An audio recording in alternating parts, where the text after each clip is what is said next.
Hey guys, so let's do a video because my car has made it to 160,000 miles. This is a 2013 BMW 5 Series 528 X-Drive, 528i X-Drive.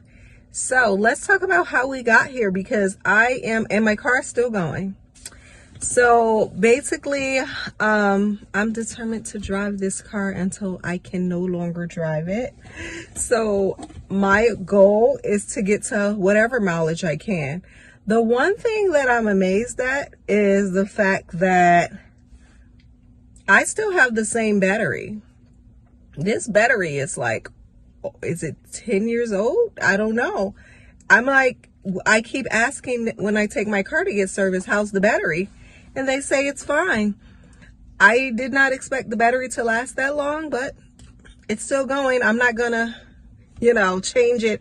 I don't know if I'm supposed to change it just as a precaution. The next time I take my car to the dealership, I'll ask them, but I did ask them like every time. They always say your battery's fine. So 10 years of car battery, that is quite impressive. What else? The interior of the car is getting some wear and tear, but the car is 12 years old. Well, it's 11 years old, almost 12 years. In 2025, this car will be 12 years old. So, some normal wear and tear is expected. Most of it is around my driving seat area. I'll do a little video and show you guys some of the wear and tear. It's not horrible though. It's like the press buttons, they're worn off, like the park button, the press to start button. My vents cover fell off once because I had one of those phone holders on there, which was, a bad call because they've been trying to charge me $800 to replace this vent cover. And I'm like, not for $800. Especially because I don't use the vents because I can't have air blowing directly on me. So for me, it's fine. And then like my door panel, it's like where you open the car door constantly as a driver. That started getting some wear and tear and I just taped it. And one time Izzy left a crayon in the car and the wax melted on the back seat. So the back seat, one side has like melted wax on the leather that just wouldn't come off. Other than that, the car is still looking pretty good for 12 years old, 160,000 miles. I drive my car a lot, and now that it's a high mileage car, I've been hesitant to go long distances. Like normally I would drive to Michigan, which is like, I guess over around 500 miles, I should say. Somewhere around there, I guess. I'm not really sure. I would normally take that drive. It's a 9-hour drive, so I don't know if that's more than 500 miles.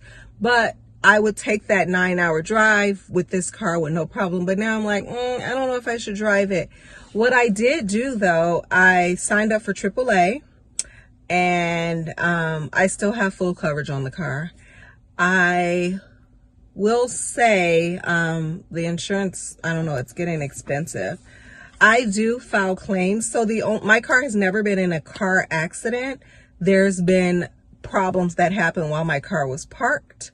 One time I was riding on the highway and one of those orange cones, another truck hit the cone, and when I was next, it flew back and it broke my mirror and I had to get the mirror replaced. So I had to get both mirrors replaced. Someone stole one mirror. So I got to learn how to take them out because I'm so paranoid now. Someone pulled the mirror out of my car and that cost me $500 deductible to replace. So that was a lot for a mirror. And then the other mirror, I had to also pay the $500 deductible to get it fixed. I did have my front bumper fully replaced because there was someone hit my car while they were pulling out of a parking spot or pulling in, I don't know, and the insurance just replaced the whole thing. So I ended up with a new front bumper. So I was riding with like no scratches, a nice clean car up until I would say maybe 8 months ago. It looks like someone hit the front of my car when they were parking and also the side. But I have so many insurance claims fixing these scratches or dents my insurance is going up for no reason. So I'm just like, I'm gonna ride with those for now. But that's that. Now, let's talk about some of the things that I had to do to keep this car running, because I do get regular maintenance, and I do get my maintenance from the BMW dealership, which is expensive, and I think it's getting worse. But let's talk about some of the major things that I've had done. So there was one time that it rained. There was some weird heavy rain, and water got into my trunk, and apparently all your electrical things are in the trunk. So they said they could dry them out, but I just got that replaced. So the electrical stuff in the trunk was replaced recently, I would say in the last 5 years.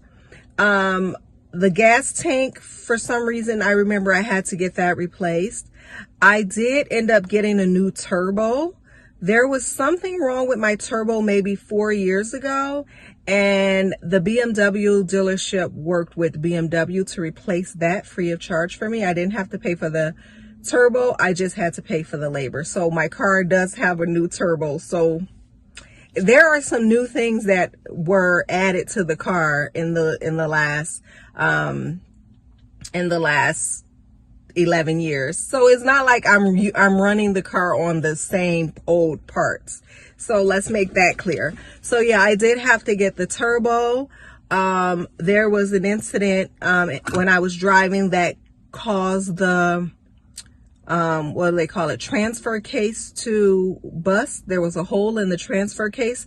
So I did get a new transfer case, which the insurance paid for, because I was driving and I ran over something. So I got a new transfer case. There was a time when I needed a new coolant tank. The coolant tank had failed. BMW dealership was trying to charge me $800 or something to get that fixed. But there is a website that I buy some of my parts from. It's called BMW Parts Direct. And usually if you buy your own parts, some places will use them.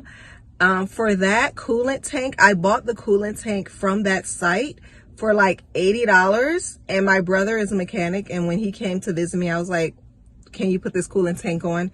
It took him like 3 minutes, and he showed me exactly what I would have needed to do. And it was not worth the $800 that the dealership was charging me. So basically for $80, I got the coolant tank changed in 5 minutes.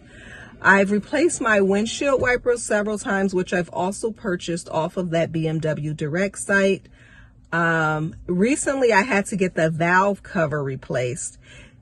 The weird thing is, they've been telling me that I needed a new valve cover maybe for 6 years when I just take my car in. And my brother, who's a mechanic, he's always like, no, you don't need it. So when you take your car to get serviced at BMW, they'll send you a video. And I always show my brother the video so he can see what they're calling out and what they're recommending, and let me know what is definitely necessary over this time that I've had this car. So I never got the valve cover replaced in 6 years. And then like recently they were like, you need to replace them. My brother saw why they were saying that, and he's like, yeah, you might need to replace. That was a very expensive repair because of the labor. I think they're charging $200 an hour or something for the labor. It's really high. It's really crazy.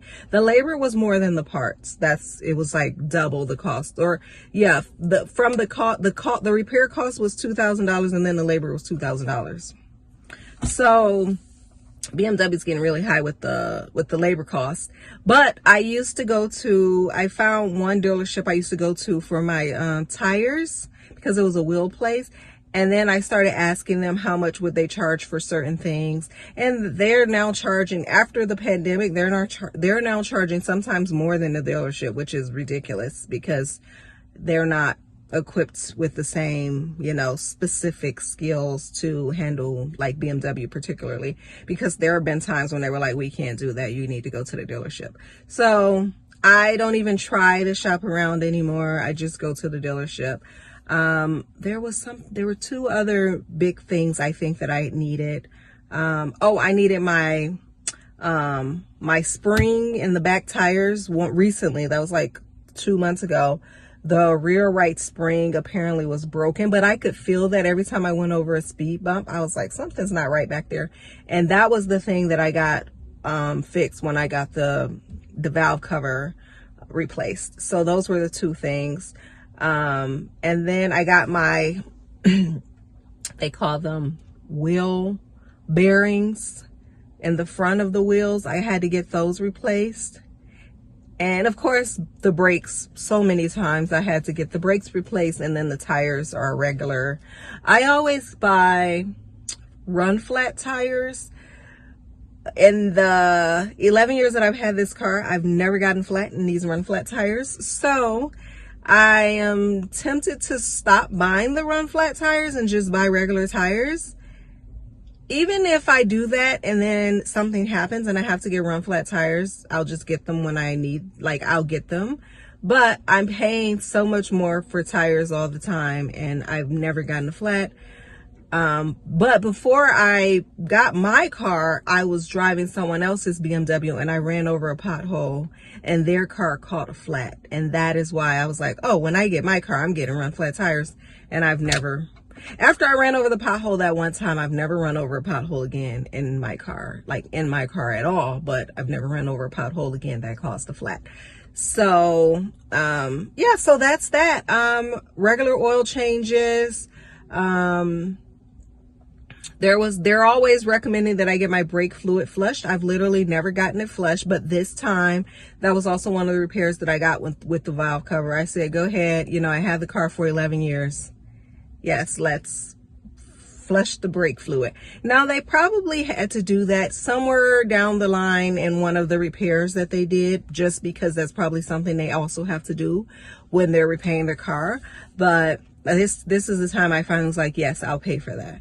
So those are the last few things that I've done.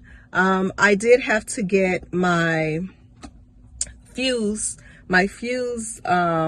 changed, because there was a time when I would touch the handle, the door wouldn't unlock, and they said that was a fuse issue. So I did that as well. And I think that's about it. So largely, lots of service costs went into this 11 years of having this car.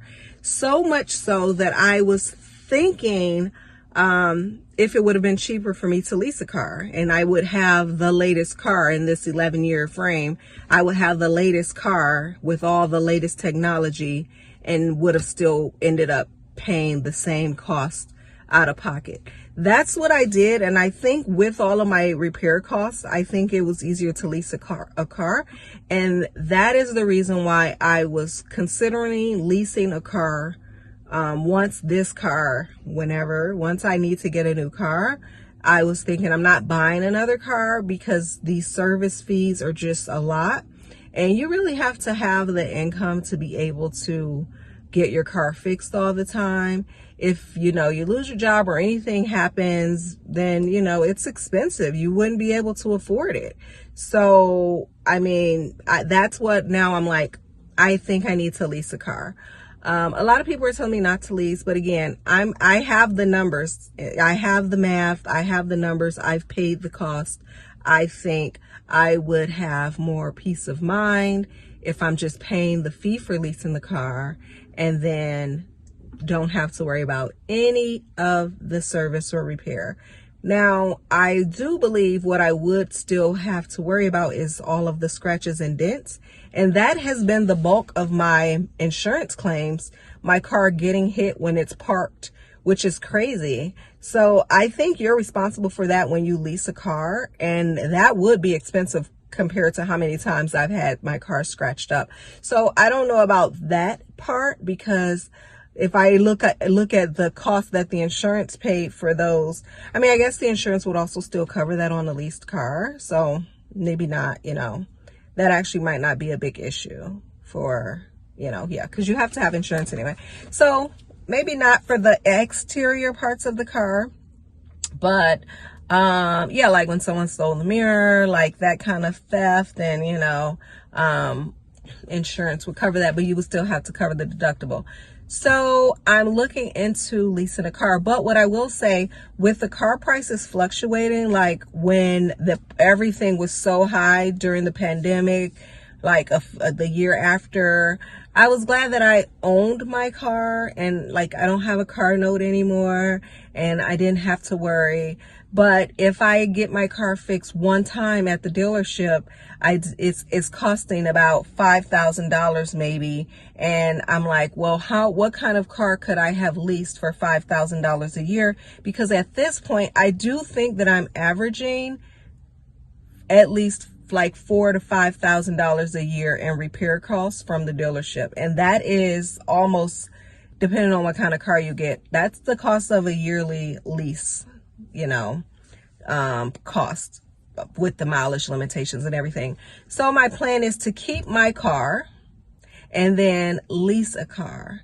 Now, it seems weird to me to have two cars because I'm not even a big car person. That's why I've had this car forever, because I'm just like, I need a car to get me around. I just decided to have a luxury car and just, for the experience. And at the time that I got this car, this 2013 BMW was $33,000.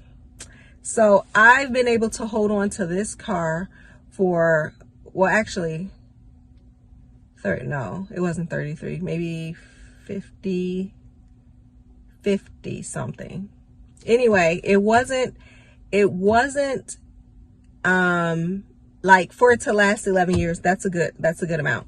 Now, again, if I'm adding on maybe $5,000 in the last 4 years, that's $20,000. So then that's $20,000 on top of it.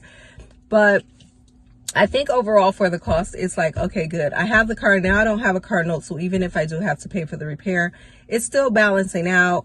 But I don't know how many miles I'm going to get on this car. We're at 160. So we'll see how long it lasts. I am not sure what kind of car I want to get now, but like I was saying, the cost of the cars have been fluctuating. And when they were really high, I was thinking about getting a new car. And I was like doing the math between, you have to pay the full taxes on the MSRP price. Then you have to put the down payment. And then you still have like $700 and something a month for the car. I was like, that's a lot. And then to walk away not owning the car at all.